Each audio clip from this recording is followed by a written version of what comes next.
Welcome to my vlog. So, I am in my house.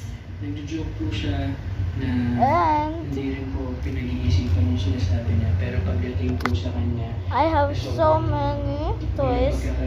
Then, look at that. Hindi po niya matikat. Hindi po maayos yung choice of words.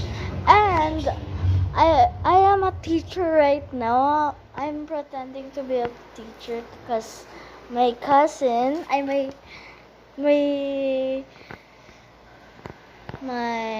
sister just want to play with me, okay?